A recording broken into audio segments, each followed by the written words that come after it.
అధికారం ఈరోజు కూటమికి ఇచ్చిన తర్వాత రాష్ట్రంలో జరుగుతున్నటువంటి పరిస్థితులు ఒక్కసారి మనం చూస్తే ఎక్కడ చూసినా కూడా ఈరోజు పూర్తి అనుభవం ఉన్న నాయకుడు చంద్రబాబు నాయుడు గారు కానీ, పవన్ కళ్యాణ్ గారు కానీ, అదేవిధంగా కూటమిలో బీజేపీ ఉంది. మనం చూసాం ఎన్నికల ముందు ప్రచారంలో ఏదో ప్రజాస్వామ్యాన్ని కాపాడడానికి మేము వస్తున్నామని చెప్పి చేసినటువంటి ప్రచారాలు కానీ, ఈరోజు అధికారం వచ్చిన తర్వాత పరిస్థితి చూస్తే చాలా భిన్నంగా నడుస్తుంది రాష్ట్రంలో. ఈరోజు జరుగుతున్నటువంటి దాడులు చూస్తే, ఈరోజు అధికారం వచ్చిన తర్వాత ఎక్కడైనా ఎవరైనా తప్పు చేస్తే చట్టపరంగా ఈరోజు అధికారం మీ చేతుల్లో ఉంది, ఎక్కడైనా చర్యలు తీసుకునే అవకాశం ఉంది.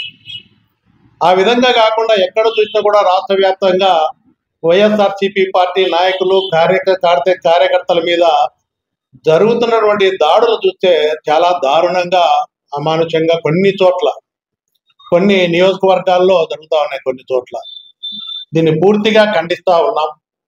ప్రజాస్వామ్యంలో ప్రజలు ఇచ్చిన తీర్పును గౌరవించి ప్రజాస్వామ్యబద్ధంగా పరిపాలన చేస్తారు అనే ప్రజలందరూ కూడా పట్టం కడితే, అధికారం చేపట్టక ముందు నుంచి కూడా జరుగుతున్నటువంటి పరిస్థితులు చూస్తే లా అండ్ ఆర్డర్ కంట్రోల్ లేకుండా అధికార యంత్రాంగానికి కూడా మనవి చేస్తూ ఉన్నాము.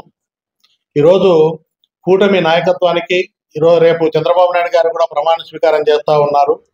ఒక బాధ్యత, అనుభవం ఉన్న నాయకుడు ఈరోజు ఈ విధంగా జరుగుతున్న పరిస్థితులను కట్టడి చేయకుండా చేస్తే ఎక్కడ కూడా ప్రజల ఆగ్రహానికి చట్టాన్ని తమ చేతుల్లోకి తీసుకొని ఎవరు చేసినా కూడా దౌర్జన్యాలు, కక్ష సాధింపు చర్యలు ఎక్కడ జరిగినా కూడా తప్పకుండా అది ప్రజల్లో వ్యతిరేకత వస్తుంది. ఎక్కడ కూడా ఇలాంటి పరిస్థితులు కొనసాగితే మళ్ళీ పత్రం తప్పదు ఏ పార్టీకైనా. కాబట్టి అందరూ ఎక్కడైనా కక్ష సాధింపు చర్యలకు పాల్పడినప్పుడు సంయమనంతో పాటించాలని చెప్పి వైఎస్ఆర్సీపీ పార్టీ నాయకులను, కార్యకర్తలను కోరుతా ఉన్నాం. తప్పకుండా మన పార్టీ నాయకుడు కానీ అందరం కూడా కలిసికట్టుగా రాబోయే భవిష్యత్తులో ప్రజల పక్షాన నిలబడి ప్రజల సమస్యల కోసం పోరాటం చేస్తాం. ఈరోజు వచ్చినటువంటి రిజల్ట్ తెలుగుదేశం పార్టీకి ఒక మంచి అవకాశం వచ్చింది. ఈరోజు ఎన్డీఏ భాగస్వామ్య కూటమిలో అత్యధికంగా పార్లమెంటు స్థానాలు ఉన్నటువంటి భాగస్వామి పక్షంగా తెలుగుదేశం పార్టీకి ఈరోజు గౌరవం ఉంది.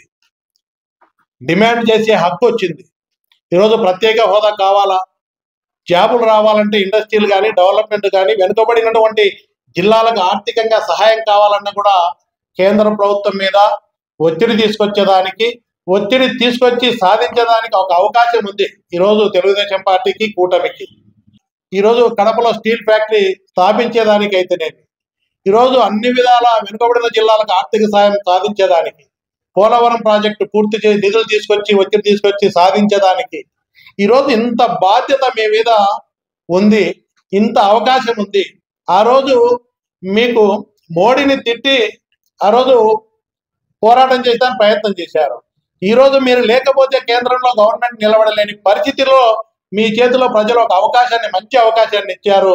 ఈ అవకాశాన్ని ఉపయోగించి ప్రజలకు ఇచ్చినటువంటి వాగ్దానాలు నెరవేర్చే దాంట్లో కానీ, కేంద్రం మీద ఒత్తిడి తీసుకొచ్చి ఈరోజు ప్రత్యేక హోదా కానీ ఇంకా రాష్ట్రం డెవలప్ అయ్యేదానికి చేసేదానికి మంచి అవకాశం ఉంది. ఆ విధంగా మీరు ప్రయత్నం చేయాలని చెప్పి మనస్ఫూర్తిగా నేను వాళ్ళని కోరుతా ఉన్నా.